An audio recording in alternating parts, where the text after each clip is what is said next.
तो hello everyone. तो आज हम लोग स्टार्ट कर रहे हैं नए यूनिट जो हम लोग का 6 यूनिट है, बेसिक कंट्रोलर्स। ठीक है, तो ऑलरेडी हम लोग ने 5 यूनिट डिस्कस कर रखा है और ये हमारा लास्ट यूनिट है 6 यूनिट। तो मान के चलो आपका कि 10 मार्क्स का क्वेश्चन तो कंफर्म है इसमें से। ठीक है, तो आपके सिलेबस के according approximately you are going to get around 10 marks in this section, right. So ये क्वेश्चंस जो भी क्वेश्चंस होंगे रिलेटेड टू कंट्रोलर्स, ये बहुत ही आई वुड से बहुत इजी होंगे और मार्क्स आप इजीली फेच कर सकते होगे इसमें।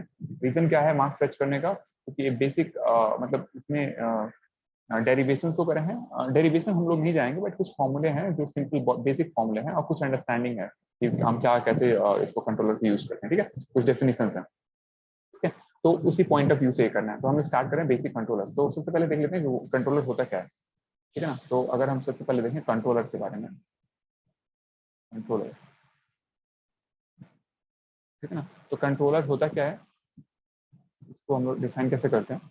तो बेसिकली क्या होता है ना कि जैसे कोई भी आप कंट्रोल सिस्टम की बात करते हो ना, तो उसमें एक क्या होता है कि कंट्रोल सिस्टम का एक्चुअल आउटपुट होगा। ठीक है ना, एक होता है एक्चुअल आउटपुट। ठीक है, जो भी आपने कंट्रोल सिस्टम डिजाइन किया है, एक तो होगा आपका एक्चुअल आउटपुट। ठीक है, एक होगा एक्चुअल आउटपुट। ठीक, और एक होगा आपका डिजायर्ड आउटपुट। ठीक है ना, डिजायर्ड आउटपुट। ठीक है, तो एक्चुअल आउटपुट का मतलब क्या होगा, जो कंट्रोल सिस्टम एक्चुअल में दे रहा होगा।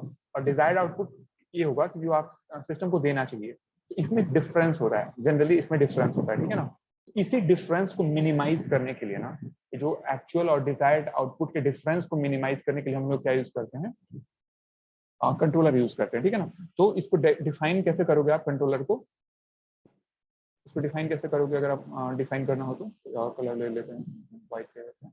ठीक है, तो इसको लिख सकते हो mechanism, mechanism that that seeks to minimize the difference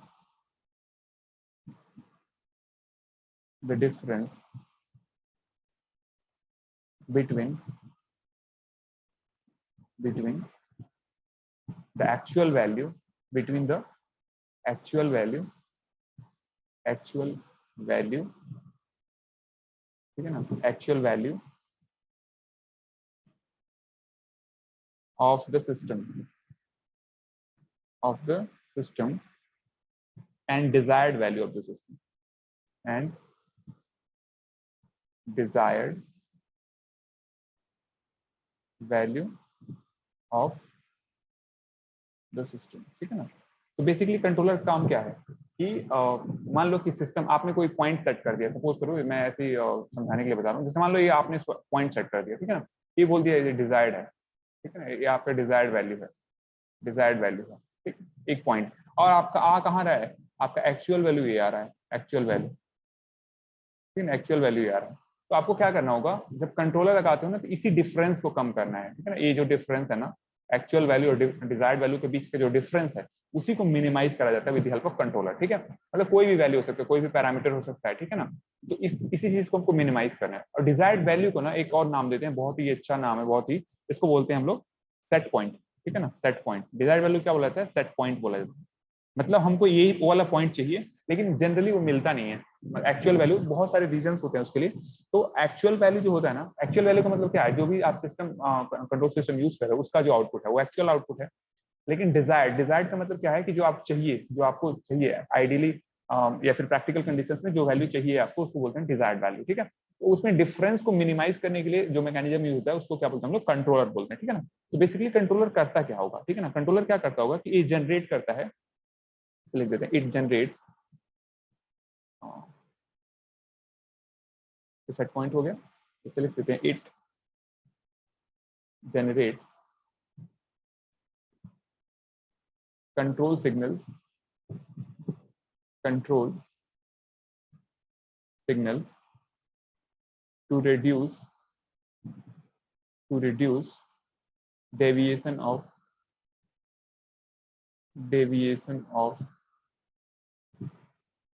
the actual value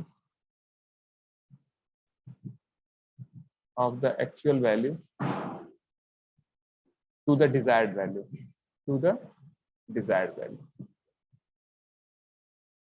ठीक है ना, ये काम ही करता है। ठीक है ना, ये कंट्रोल सिग्नल जनरेट करता है और वो कंट्रोल सिग्नल क्या करता है, रिड्यूस कर देता है एक्चुअल वैल्यू और डिजायर्ड वैल्यू को, डिफरेंस को।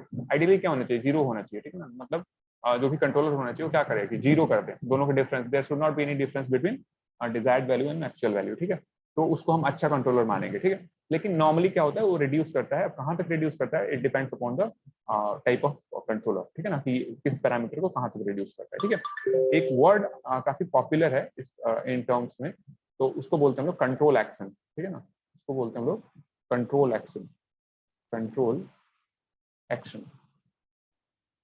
ठीक है, कंट्रोल एक्शन। अब इसका मतलब क्या होता है, इसका मतलब होता है कि जो मतलब मेथड है, कंट्रोल सिग्नल को प्रोड्यूस करने का जो मेथड होता है ना, ठीक है, उसको कंट्रोलर, कंट्रोलर का काम क्या होता है, कंट्रोलर प्रोड्यूस करता है कौन सा सिग्नल, कंट्रोल सिग्नल प्रोड्यूस करता है। और ये कंट्रोल सिग्नल क्या करता है, यही जो दोनों वैल्यूज हैं, एक्चुअल वैल्यू और डिजायर्ड वैल्यू, इनके डिफरेंस को कम करता है। ठीक है, अब जो भी फॉर एग्जाम्पल जैसे मान लो कि अच्छा एग्जांपल अभी हम लोग थोड़ी देर के लिए हॉल्ट कर देते हैं, पहले कंट्रोल एक्शन का डेफिनेशन समझ लो। तो क्या है बेसिकली कंट्रोल एक्शन का मतलब क्या है, कि इसको आप ऐसे डिफाइन कर सकते हो कि मेथड, कंट्रोल एक्शन का मतलब क्या है, method of producing, of producing a control signal, a control control signal, control signal by controller, by controller is known as control action, is known as control action, control action. तो simple है मतलब समझना। ठीक है ना, जो भी controller होगा क्या करेगा, कंट्रोल सिग्नल प्रोड्यूस करेगा। और जो वही जो प्रोसेस होता है ना, the process of producing control signal is known as control action. ठीक है ना, तो कंट्रोलर काम क्या है, कंट्रोल सिग्नल प्रोड्यूस करना। और वो कंट्रोल सिग्नल प्रोड्यूस क्यों करेगा, क्योंकि हमको क्या करना है, एक्चुअल वैल्यू में जो वास्तविक वैल्यू है उसको जो डिजायर्ड वैल्यू से, मतलब दोनों को दोनों के डिफरेंस को मिनिमाइज करना है। ठीक है ना, क्योंकि आपको चाहिए कुछ और हो कुछ और है मान लो। ठीक है ना, उसके केस में। ठीक है, अब जैसे क्या है, एक हम वो लेते हैं जैसे ब्लॉक डायग्राम, इसका कैसे बनेगा, जैसे मान लो कंट्रोलर कहाँ प्लेस करते हैं हम लोग। तो जैसे मान लो कोई कंट्रोल सिस्टम होता है, हम लोग फीडबैक कंट्रोल सिस्टम देखते होंगे। ठीक है, तो नॉर्मली क्या होता है, कोई भी कंट्रोल सिस्टम होता है तो एक आपका कोई भी प्रोसेस होता था, याद होगा आपको, प्रोसेस या प्लांट उसको बोलते थे हम लोग। ठीक है ना, मान लो कोई एक आपका प्लांट है। ठीक है ना, ये आपका प्लांट है। ठीक है, अब क्या है कि इस प्लांट को आप फीडबैक देते हो ऐसे करके, एक सेंसर लगाते हो, सेंसर, सेंसर लगाते हो, ये आपका है सेंसर। ठीक है, ये प्लांट है, आपने इसको सेंसर लगा दिया यहाँ पे। अब देखो हम क्या करते थे, यहाँ पे हम लोग एरर सिग्नल जनरेट करते थे, लेकिन जब हम कंट्रोलर इंट्रोड्यूस करेंगे ना, तो बीच में एक आपका यहाँ पे एक्चुएटर होगा। तो एक्चुएटर लिख देता हूँ मैं, 1 सेकंड, इसको थोड़ा सा ऐसे कर लेते हैं।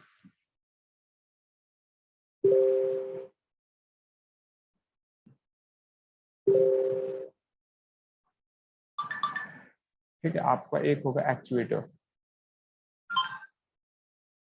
एक्चुएटर। ठीक है ना, ये एक्चुएटर हो गया। अब एक्चुएटर से पहले हम क्या लगाते हैं, ये हम लगाते हैं कंट्रोलर। यहाँ पे हम लोग कंट्रोलर लगाते हैं सर, यहाँ पे हम लोग क्या लगाएंगे, कंट्रोलर लगाएंगे। यहाँ पे लगता है हमारा कंट्रोलर, कंट्रोलर। ठीक है ना, एक कंट्रोलर है आपका। और यहाँ पे हमारा होता है जो भी एरर डिटेक्टर इसको बोलते हैं। ठीक है ना, ऐसे करके, और इसको हम देते हैं, ठीक है ना, ये आपका होता है पूरा डायग्राम। ठीक है, अब देखो रेफरेंस इनपुट हम लोग कहाँ देते हैं, ये देखो इसको क्या बोलते हैं, जब इनपुट देते हैं उसको रेफरेंस इनपुट बोलते हैं। ठीक है ना, यहाँ पे जो इनपुट देते हैं उसको क्या बोलते हैं, रेफरेंस इनपुट। और रेफरेंस इनपुट को कैसे इंडिकेट करते हैं हम लोग, आरटी से करते हैं। ठीक है ना, आरटी टाइम डोमेन में करेंगे और आरएस किस में करेंगे, फ्रीक्वेंसी डोमेन में। ठीक है, और ये जो सेंसर है, सेंसर का जो आउटपुट होगा ना, उसको हम लोग नॉर्मली ऐसे आप बी ऑफ टी से इंडिकेट करते हैं, और फ्रीक्वेंसी डोमेन में कैसे करेंगे, बी ऑफ एस से, ठीक है। यहाँ पे क्या होता है, एरर होता है, यहाँ पे क्या होता है, एरर आता है, ठीक है ना। एरर कैसे इंडिकेट करते हैं, ई ऑफ टी से, और फ्रीक्वेंसी डोमेन में कैसे करते हैं, ई ऑफ एस से, ठीक है। ये हो गया आपका, ओके। एक कंट्रोलर है आपका, कंट्रोलर कंट्रोलर जो होता है उसका कुछ आउटपुट होगा, इसका जो आउटपुट होगा एक्चुएटर को देते हैं, इसको इसका आउटपुट को हम लोग कैसे इंडिकेट करेंगे, ई ए ऑफ टी से करेंगे, ई ए ऑफ टी से। और इसका जो लैप्लास ट्रांसफॉर्म होगा मतलब फ्रीक्वेंसी डोमेन में, तो कैपिटल ई, स्मॉल ए और एक एस, ठीक है, ई एस हो जाएगा, ठीक है। अब ये गया प्लांट को, गया प्लांट आपका एक सिस्टम होगा, और यहाँ पे आपका क्या होता है, कंट्रोल्ड आउटपुट होता है, जिसको सीटी से हम लोग इंडिकेट करते थे, याद होगा। और इसका जो लैप्लास ट्रांसफॉर्म होगा आपका सी ऑफ एस, ठीक है, ओके। और अगेन ये सारा प्लांट को हम लोग जीएस से कैटेगराइज करते हैं, और सेंसर को हम लोग एचएफएस से कैटेगराइज करते हैं, ठीक है ना। ये सारा चीज हम लोग देख चुके हैं ऑलरेडी, ठीक है। तो इसमें कंट्रोलर कहाँ प्लेस हुआ है, देखो ध्यान से, कंट्रोलर यहाँ पे प्लेस हुआ है, ठीक है ना, यहाँ पे प्लेस हुआ है। इसका काम क्या है, इसका काम ये है कि जो भी जो आपका डिजायर्ड वैल्यू है और एक्चुअल वैल्यू में डिफरेंस जो है ना, उसको मिनिमाइज करना है, ठीक है।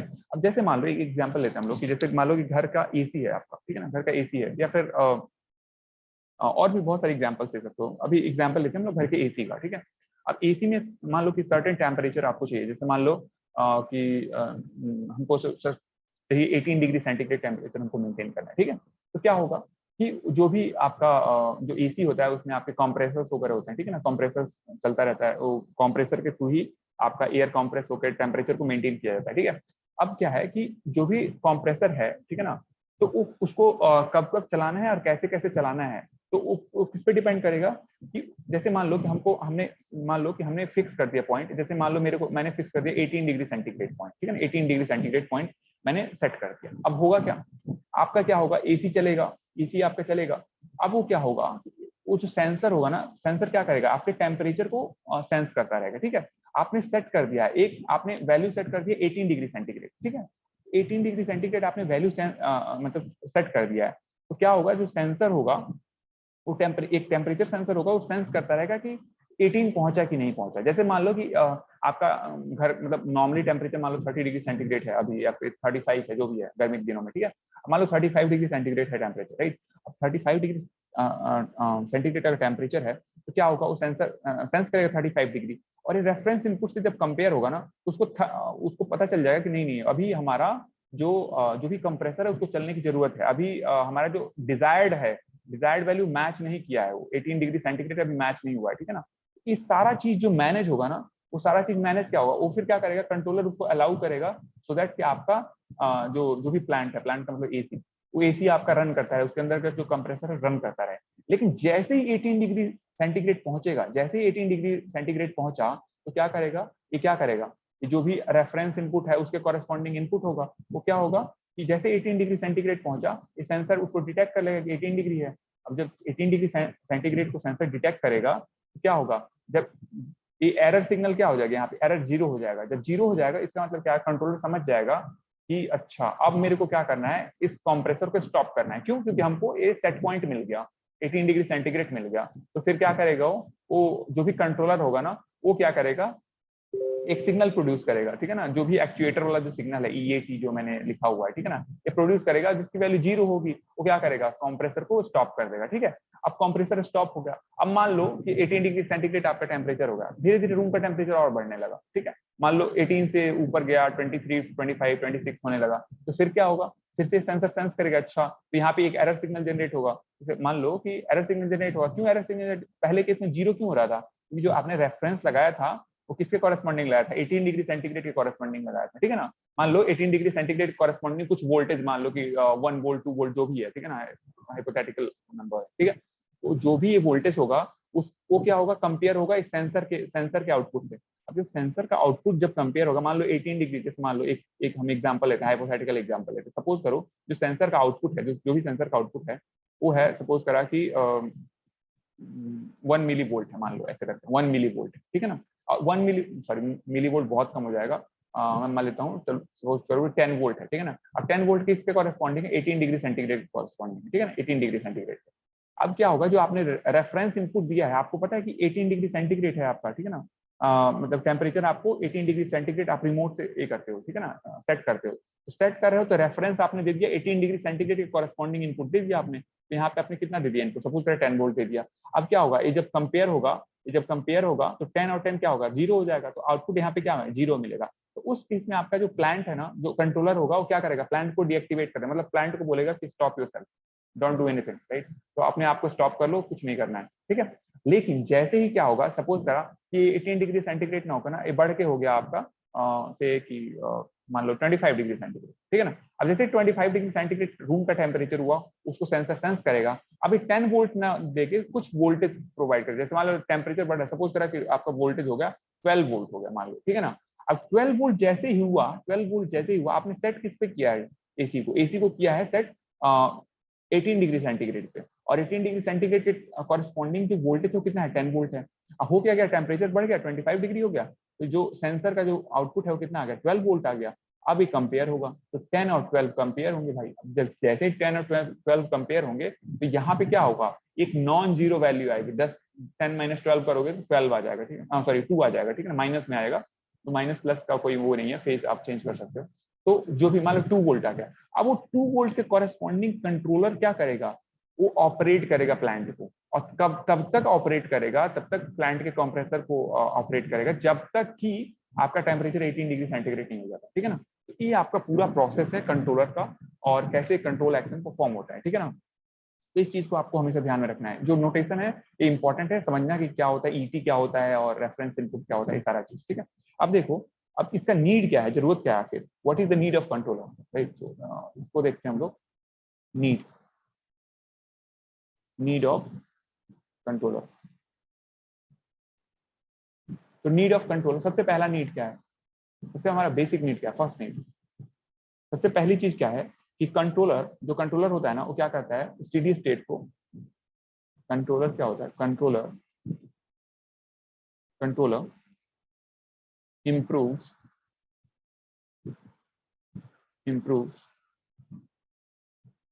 the steady state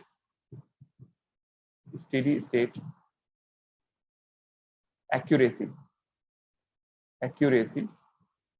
by decreasing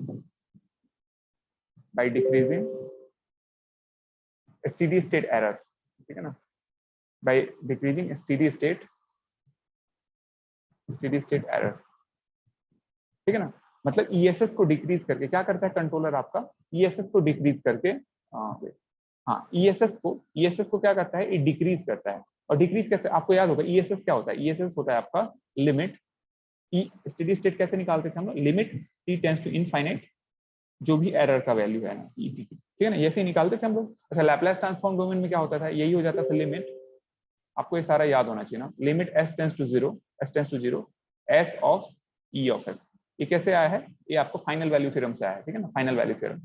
okay, तो इसको क्या करता है, रिड्यूस करता है, ठीक है ना। कंट्रोलर क्या करता है, इसको स्टेडी स्टेट एरर को क्या करता है, डिक्रीज कर देता है। तो ईएसएस को क्या करता है, डिक्रीज करता है। जहां पे ईएसएस कैसे हम डिफाइन करते हैं, लिमिट ईटी आपको याद होगा, ईटी कैसे हम लोग निकालते थे, सिंपली जो भी हमारा एरर सिग्नल कैसे होता था, देखो यहाँ पे एरर कैसे होगा, जो भी ईटी होगा क्या होगा, जो भी सेंसर का जो आउटपुट होगा, ठीक है ना, सेंसर का आउटपुट और जो आपने रेफरेंस इनपुट दिया, दोनों को निगेटिव कर दो। अगर वही मान लो यूनिटी फीडबैक सिस्टम होता तो ये क्या होता, सेंसर उसमें नहीं होता, एक सिंपल इसका गेन 1 हो जाता। तो उस केस में क्या होता, सिंपल जो भी ईटी की वैल्यू होती क्या होती, सिंपली जो भी आपका R T minus C T हो जाता, ठीक है, R T minus C T हो जाता in the case of unity feedback system, ठीक है ना। तो आप ऐसे लिख सकते हो कि E T equals to R T minus C T in the case of what, in unity feedback system, ठीक है ना। यहाँ से आपको पता है, ठीक है ना। ऐसे आप ई एफ एस लिखना चाहोगे, E F S equals to क्या हो जाएगा, R F S minus C F S, ठीक है ना। तो ये यूनिटी फीडबैक सिस्टम के केस में है, जो भी आपका स्टेडी स्टेट एरर है, ठीक है। तो इसका मतलब क्या है, जो कंट्रोलर है वो क्या कर रहा है कि स्टेडी स्टेट एरर को मिनिमाइज कर रहा है। और जब स्टेडी स्टेट एरर को मिनिमाइज कर रहा है तो क्या हो रहा है, उसके वजह से क्या हो रहा है, उसकी वजह से आपका क्या हो रहा है कि स्टेडी स्टेट एक्यूरेसी क्या हो रही है, इंप्रूव हो रही है। दूसरा केस क्या है, दूसरा है आपका कि अगर मान लो कि स्टेडी स्टेट जो एक्यूरेसी अगर इंप्रूव हो रही है ना, तो as steady state accuracy improves, stability also improves, stability also improves। ठीक है ना, तो कंट्रोलर ना स्टेबिलिटी को इंप्रूव करता है। ठीक है, देखेंगे कौन सा कंट्रोलर करता है कौन सा नहीं करता है, ये सारा चीज हम लोग बाद में देखेंगे, बट ये है केस। ठीक है ना, तीसरा किस क्या है, थर्ड, तो थर्ड है आपका, थर्ड जो केस है इसमें क्या होगा कि ये क्या करता है, जो कंट्रोलर होता है ना, it helps in reducing the unwanted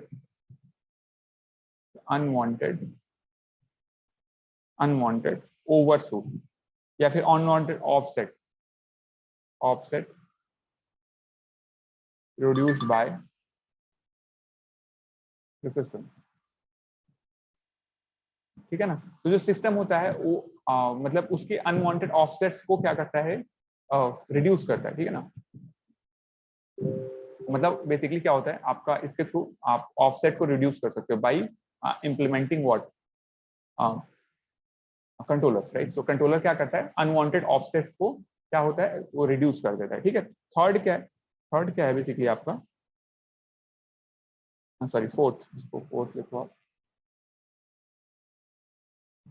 fourth. ठीक है ना, तो ये क्या कर सकता है, ये ओवरशूट को भी कंट्रोल, याद होगा आपको हम लोग ओवरशूट के बारे में, तो इट कैन कंट्रोल, ऐसे लिखो, इट कैन कंट्रोल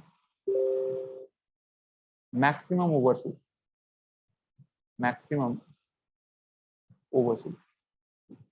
ठीक है, मैक्सिमम ओवरशूट याद होगा एमपी से हम लोग इंडिकेट करते थे। ठीक है ना, ओवरशूट में क्या होता था कि आपका क्या होता था, रेस्पॉन्स ना एक पर्टिकुलर वैल्यू पे, मैक्सिमम वैल्यू पे जाता था, फिर ऐसे करके उसे सेटल्ड हो जाता है। ठीक है ना, इस वैल्यू को हम लोग ओवरशूट बोलते थे, याद होगा आपको। ठीक है, इस मैक्सिमम जो वैल्यू को ना ऐसे एमपी से इंडिकेट करते थे, जब 1 से ऊपर एक पर्टिकुलर स्टेडी स्टेट वैल्यू से ऊपर जो जितना भी फ्लक्चुएशन होता था उसके थ्रू हम लोग फिर वो निकालते थे मैक्सिमम ओवरशूट होगा। ठीक है, ये सारा चीजें ऑलरेडी हम लोग देख चुके हैं। ये बेसिकली क्या करता है, मैक्सिमम ओवरशूट को भी क्या करता है, ये कंट्रोल करता है। ठीक है ना, क्या किसकी बात हो रही है, ये हो रही है बात हमारी कंट्रोलर्स की। ठीक है, फिफ्थ क्या है हमारा कि it can help, sorry fifth क्या है हमारा कि it can help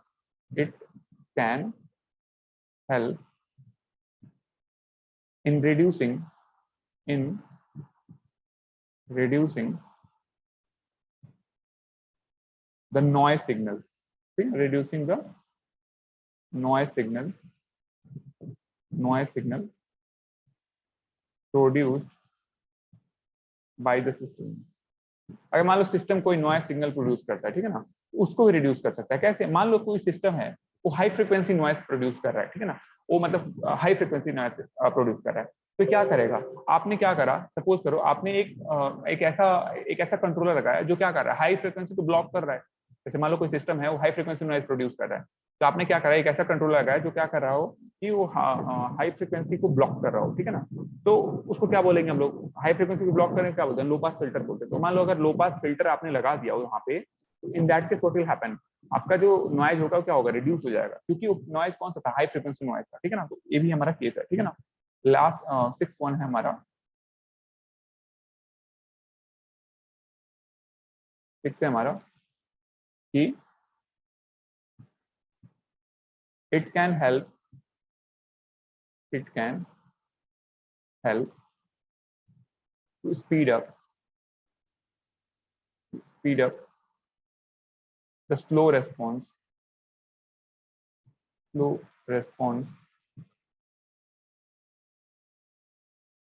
of an overdamped system।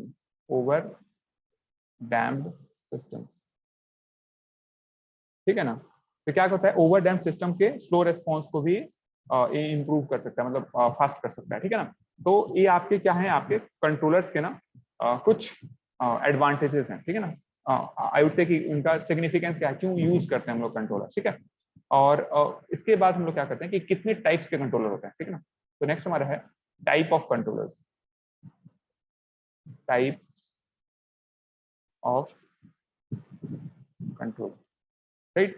अब जो टाइप्स में क्या है, पहला टाइप फर्स्ट वाला, फर्स्ट टाइप में क्या है, फर्स्ट इसको कैटेगरी में बोलते हैं, पहले वाले को बोलेंगे डिसकंटिन्यूअस, डिसकंटिन्यूअस, ठीक है ना। इसको ऑन ऑफ कंट्रोल भी बोलते हैं, इसको बोलते हैं ऑन ऑफ कंट्रोल,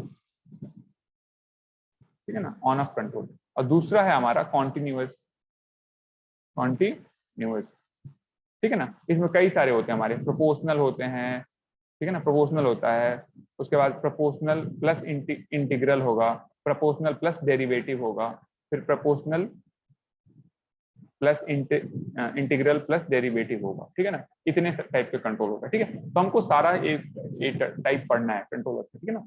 एक तो होगा डिसकंटिन्यूअस कंट्रोलर। डिसकंटिन्यूअस कंट्रोलर का मतलब जो आउटपुट होगा ना वो डिसकंटिन्यूअस होगा। डिसकंटिन्यूअस का मतलब कि उसमें सडन चेंज होगा, मतलब 0-1 के फॉर्म में, हाई लो के फॉर्म में होगा। कॉन्टिन्यूअस में ऐसा नहीं है, कॉन्टिन्यूअस में वो स्मूथ आउटपुट देगा, ठीक है ना, वो आपका स्मूथ आउटपुट देगा। ये दो टाइप के मेन हम कंट्रोलर्स देखेंगे। एक तो हमारे डिसकंटिन्यूअस, जो कि किसके फॉर्म में आउटपुट देगा, 0 और 1 के फॉर्म में, हाई और लो के फॉर्म में, ठीक है ना, या फिर दो लेवल, डिफरेंट लेवल के फॉर्म में, इसको ऑन ऑफ कंट्रोल भी बोलते हैं। और दूसरा जो होगा इसका टाइप वो होता है कॉन्टिन्यूअस, जिसको बोलते हैं हम लोग, जिसमें कई तरीके हो सकते हैं, प्रोपोर्शनल हो सकता है, प्रोपोर्शनल प्लस इंटीग्रल हो सकता है, प्रोपोर्शनल प्लस डेरिवेटिव हो सकता है, फिर proportional plus integral plus derivative हो सकता है, इसको पीआईडी बोलते हैं, ठीक है। ये बहुत इंपॉर्टेंट है एग्जामिनेशन पॉइंट ऑफ व्यू से। एक क्वेश्चन मान के चलो, एक या दो क्वेश्चन इस पे आने हैं, ठीक है ना, तो इसको अच्छे से ये करना है, ओके। तो अब देखो हम लोग स्टार्ट करते हैं सबसे पहले ऑन ऑफ कंट्रोल, ठीक है ना। सबसे पहले स्टार्ट करते हैं ऑन ऑफ कंट्रोल, ठीक है ना, ऑन ऑफ कंट्रोल। अब ऑन ऑफ कंट्रोल में क्या होता है भाई, मैंने क्या बताया था कि जो कंट्रोलर होता है ना, जो भी कंट्रोलर होता है कहाँ प्लेस होता है, वो आपका प्लांट से पहले और एक्चुएटर, मतलब प्लांट और एक्चुएटर से पहले हम उसको प्लेस करते हैं, ठीक है ना। तो जो ऑन ऑफ कंट्रोल है ना, इसका मतलब क्या है, देखो इसको हम कैसे डिफाइन करते हैं, इसको हम लोग ले लेते हैं, देखो ऐसे लिखते हैं कि इसमें क्या होगा कि आउटपुट ऑफ द कंट्रोलर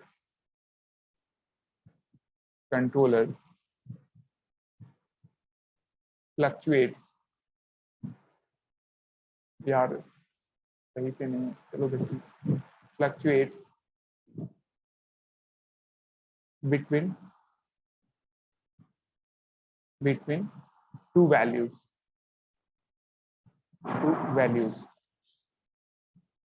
ठीक है ना। मैंने क्या बताया कि generally minimum and maximum, minimum and maximum,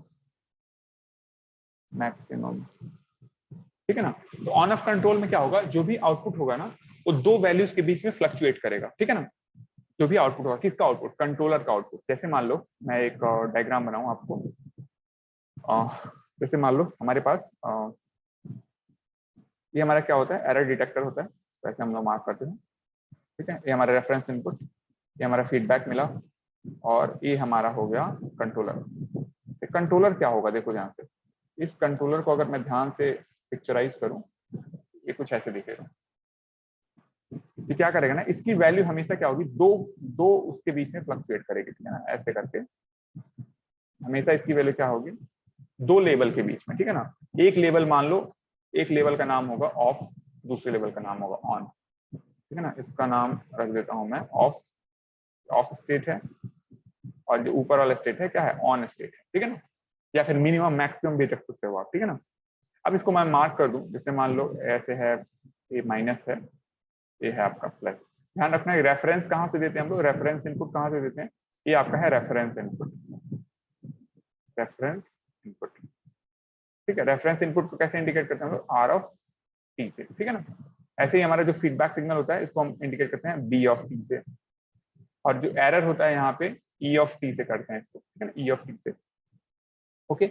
अब एरर गया यहाँ पे, और ये आपका कंट्रोलर है, ठीक है ना, तो इसको हम इंडिकेट करते हैं ई ए ऑफ टी से, ठीक है, ई ए ऑफ टी से। तो अब मैं आपसे पूछूं, इसको ध्यान से आप देखो, ये मैं आगे का पूरा ब्लॉक नहीं बनाया हूं, ये बस क्या है, जो आपका कंट्रोलर है उसी की बात कर रहे हैं, ठीक है ना। तो यहाँ पे देखो ध्यान से, अगर मेरे को पता करना हो ई ए ऑफ टी, क्या पता करना है, ई ए ऑफ टी, इसकी वैल्यू क्या होगी, देखो ई ऑफ टी की ना वैल्यू क्या हो सकता है, दो वैल्यू, जैसे मान लो ऑफ है ना, सपोज करो ऑफ की वैल्यू है, कोई वैल्यू मान लेते हैं हम लोग, से इसको मान लेते हैं ई जीरो टी, ठीक है ना। ऑन की वैल्यू मान लेते हैं ई1 टी, ठीक है। ऑन की वैल्यू क्या मैंने मान लिया ई1 टी, और ऑफ की वैल्यू आ गया ई0 टी, ठीक है। अब देखो जो ई ए टी है ना, ई ए टी का मतलब क्या होता है, एक्चुएटर का जो इनपुट है, एक्चुएटर को जो सिग्नल देते हैं उसको ई ए टी लिखते हैं, ठीक है ना।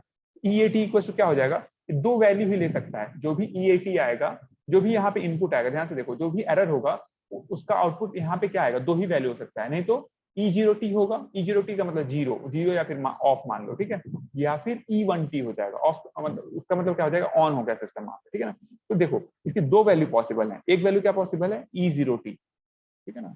मैं किसकी वैल्यू निकाल रहा हूँ, यहाँ वाले की ई ए टी की वैल्यू बता रहा हूँ, ठीक है ना। ई ए टी की दो वैल्यू पॉसिबल, ई0 टी भी पॉसिबल है, या फिर क्या पॉसिबल है, ई1 ऑफ टी पॉसिबल है। ई0 टी कब पॉसिबल है, जब ई की वैल्यू ना, जो भी जब भी ई टी की वैल्यू क्या हो, ई टी की वैल्यू लेस देन जीरो मान लो, ठीक है ना। जब लेस देन जीरो होगा तो आपका ई नॉट ऑफ टी हो जाएगा, और ई टी की वैल्यू ग्रेटर देन जीरो है, अगर ग्रेटर देन जीरो है उस केस में क्या हो जाएगा, ई1 ऑफ टी हो जाएगा, ठीक है ना। उस केस में क्या हो जाएगा, ई1 ऑफ टी हो जाएगा, ठीक है। तो ये आपका सिस्टम है, ये आपका सिस्टम है किसका, ये आपका कंट्रोल, ऑन ऑफ कंट्रोल का वो है बेसिकली, ठीक है ना। अब इसका एग्जांपल क्या है, ऑन ऑफ कंट्रोल क्या करेगा, देखो ध्यान से, वही जो अभी हमने बात करा, कौन सा, एसी का एग्जांपल लिया, ऐसे ही रूम हीटर की बात करें, ठीक है ना। जैसे रूम हीटर है आपका, तो रूम हीटर में क्या होगा कि उसमें भी यही इसी टाइप का कंट्रोलर लगा रहता है, ऑन ऑफ कंट्रोलर। तो बेसिकली क्या होगा, जैसे ही आपका रूम का टेम्परेचर एक सर्टेन डिग्री हो गया, ये क्या हो जाएगा, ये ऑफ हो जाएगा, ये कंट्रोलर क्या होगा, ऑफ हो गया। जब ऑफ हो गया तो इधर कोई सिग्नल देगा नहीं, तो आपको प्लांट को पहुंचेगा नहीं, ठीक है ना।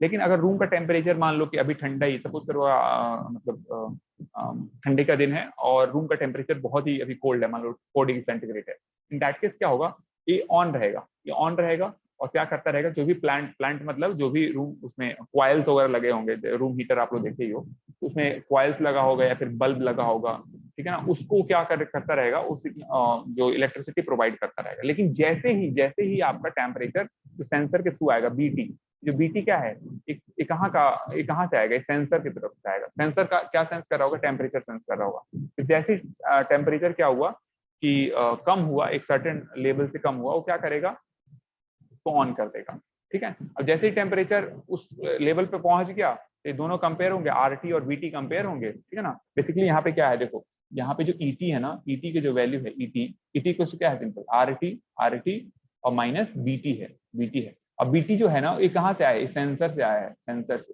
ठीक है। अब क्या होगा कि जैसे मान लो आरटी और बीटी बराबर हो गए, उस केस में क्या होगा, ईटी की वैल्यू जीरो हो जाएगी, और जैसे ही जीरो हो गई ना, ये जीरो पे पहुंच जाएगा, ठीक है ना। तो इसको आप यहाँ पे एक इक्वालिटी का साइन लगा दो, ठीक है ना, ए वाला इशू हो जाएगा, ठीक है ना, मतलब ए वाला ऐसी चीजें हो जाएंगी, ओके। इसको बोलते हैं हम लोग ऑन ऑफ कंट्रोल, ठीक है। इसका एग्जाम्पल कहाँ कहाँ है, इसका एप्लीकेशन कहाँ कहाँ है, इसको लिख देते हैं हम लोग, एप्लीकेशन है इसका,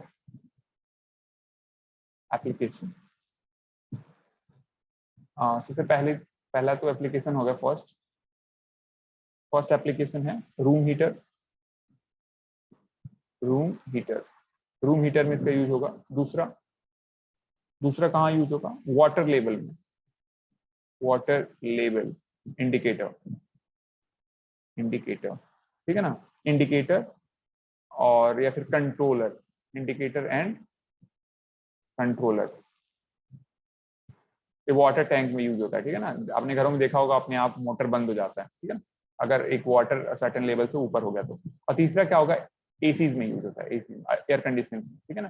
तो ये डिफरेंट डिफरेंट एग्जाम्पल्स हैं ऑन ऑफ कंट्रोलर के, ठीक है ना। इसके साथ एक प्रॉब्लम आता है, इसके साथ क्या प्रॉब्लम आता है, देखो इसको बोलते हैं डेड जोन की प्रॉब्लम, ठीक है ना। इस कंट्रोलर से एक प्रॉब्लम आता है, प्रॉब्लम, और उसको बोलते हैं हम लोग डेड जोन, साथ एक प्रॉब्लम है, उसको बोलते हैं हम लोग, sorry, dead zone, dead zone. अब डेड जोन क्या होता है, ये बेसिकली क्या हो रहा है ना कि ऑन ऑफ, ऑन और ऑफ हो रहा है, ठीक है ना, ऑन और ऑफ हो रहा है। तो क्या होगा, देखो ध्यान से, इसमें क्या होगा कि जब भी, ईच टाइम, ऐसे लिख देता हूं मैं, each time, each time error, error का मतलब क्या, ईटी, ईटी इंक्रीजेस, इंक्रीजेस और डिक्रीजेस, और डिक्रीजेस थ्रू 0, ठीक है ना, 0 के थ्रू अगर इंक्रीज या डिक्रीज हो रहा है, ठीक है, देन एन ओवरलैपिंग एग्जिस्ट, ठीक है ना, दिस लीड्स टू, अब इसके वजह से क्या होता है ना, इसके वजह से एरर होता है, ठीक है ना, this leads to an error, sorry, this leads to an error known as dead zone, ठीक है ना। तो ये डेड जोन की समस्या आती है। डेड जोन का मतलब क्या है, जब भी जैसे मान लो मैं क्या बोल रहा हूँ, ईटी की वैल्यू, मान लो मैंने क्या बताया कि ईटी की वैल्यू क्या हो रहा है, मतलब जब ईटी की वैल्यू 0 या 0 से कम होगा तो उस केस में क्या आएगा, आपका ऑफ हो जाएगा, और जैसे ही ईटी की वैल्यू 0 से ज्यादा होगा, जैसे 0 से ज्यादा होगा ये ऑन हो जाएगा, ठीक है ना, उस केस में ये ऑन हो जाएगा, मतलब सॉरी, मतलब ये हाँ मैक्सिमम आउटपुट देने लगेगा, ठीक है। तो ऑन और ऑफ के बीच में ना, ऑन और ऑफ के बीच में ना एक डेड जोन होता है, उसी को बोलते हैं डेड जोन। मतलब क्या होगा, जब भी आपका ईटी ना 0 को क्रॉस कर रहा होगा, ठीक है ना, जब भी आपका ईटी 0 को क्रॉस कर रहा होगा उस टाइम पे ना सिस्टम क्या होगा, डेड जोन में चला जाएगा। जैसे मान लो कोई एरर है, जैसे मान लो ईटी को मैं प्लॉट कर रहा हूँ, देखो यहाँ से मैं क्या कहना चाह रहा हूँ, जैसे मान लो हमारा ईटी एरर जो सिग्नल है ना वह कुछ ऐसे आ रहा है, सपोज करो 0 है और एरर सिग्नल कुछ ऐसे आ रहा है, ऐसे आ रहा है, ऐसे करके आ रहा है, ऐसे करके, ठीक है ना, ऐसे करके, ये आपका ईटी है। किसको मैंने प्लॉट किया, ईटी को प्लॉट किया, ठीक है। अब देखो मैंने क्या बोला था कि जो ई ए ऑफ टी होगा, ई ए ऑफ टी होगा, ई ए ऑफ टी वो क्या होगा, ध्यान से देखो इस चीज को, ई ए ऑफ टी क्या होगा, इसको मैं प्लॉट करूं तो देखो यहाँ पे ये आपका 0 है, ये ऊपर क्या होगा, पॉजिटिव पॉजिटिव होगा, नीचे निगेटिव होगा।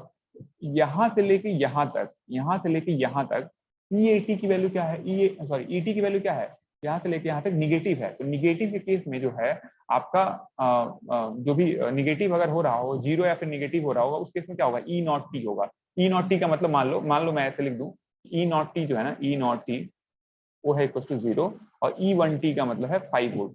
एक एज्यूम कर रहे हैं 0 वोल्ट और 5 वोल्ट, ठीक है ना। अब देखो ध्यान से कैसे होगा। अब देखो EAT की वैल्यू क्या हो रहा है इस रीजन में, इस पूरे रीजन में क्या हो रहा है, यहां से यहां तक पूरे रीजन में क्या है, ET की वैल्यू क्या हो रही है, 0 या 0 से कम हो रही है। तो उस केस में EAT क्या होगा, EAT इस केस में क्या होगा, 0 होगा, ठीक है ना, इस रीजन में यहां से लेके यहां तक। ध्यान से देखो इस चीज को, ठीक है, यहाँ पे EAT कुछ नहीं आएगा, ठीक है ना, यहाँ पे EAT कुछ नहीं आएगा। लेकिन जैसे ही EAT की वैल्यू, सॉरी ET की वैल्यू इस रीजन में पहुंची, किस रीजन में, इस वाले रीजन में, इस वाले रीजन में आ जाए, ध्यान से देखो, ठीक है, यहाँ से। अब क्या होगा, EAT की वैल्यू क्या हो जाएगी, E1 ऑफ टी हो जाएगी। यहाँ पे तो आप लिखोगे ये हो गया आपका E0 ऑफ टी, ठीक है ना, E0 ऑफ टी का मतलब क्या होगा, 0 वोल्ट। अब जैसे ही ये वैल्यू ET की वैल्यू किससे ज्यादा हो गई, 0 से ज्यादा हो गई, ये ऊपर है ना, 0 के ऊपर है तो 0 से ज्यादा होगा, 0 के नीचे है तो माइनस में होगा, तो 0 से कम होगा, ठीक है। यहाँ से लेके यहाँ तक, इस पॉइंट तक जो होगा, इस पॉइंट तक जो होगा वो क्या देगा, वो वैल्यू देगा आपका 5 वोल्ट, ऐसे 5 वोल्ट होगा, ठीक है ना। ये आप देगा E1 of T, E1 of T equal to 5 volt. Again यहाँ से लेके यहाँ तक देखो ध्यान से, यहाँ से यहाँ तक क्या होगा आपका E0 ऑफ टी होगा। E0 ऑफ टी का मतलब 0, क्यों, क्योंकि आपका अगेन क्या हो गया, 0 हो गया। इस रेंज में क्या हो रहा है, 0 या 0 से कम हो रहा है, ठीक है ना। तो यहाँ पे आपका 0 हो जाएगा, फिर यहाँ से बढ़ गया, आगे क्या हो गया, यहाँ से बढ़ गया, ऐसे करके।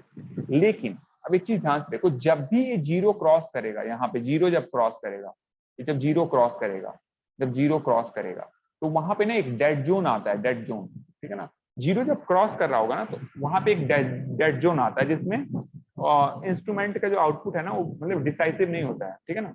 उसी को डेड जोन बोलते हैं। जब भी क्रॉस करेगा, ई ऑफ टी एरर सिग्नल जब क्रॉस करेगा 0 को in each and every time, तो उसको एक ओवरलैपिंग आएगा जिसके वजह से प्रॉब्लम क्रिएट होगा। तो ये आपकी समस्या है किसकी, क्या बोलते हैं इसको, डिसकॉन्टिन्यूअस या फिर ऑन ऑफ कंट्रोल की समस्या है, ठीक है ना। तो ये हो गया। अब हम लोग नेक्स्ट देखेंगे जो हम लोग अलग कॉन्टिन्यूअस टाइप के कंट्रोल, ठीक है ना। तो अभी इसको हम स्टार्ट करते हैं थोड़ी देर में।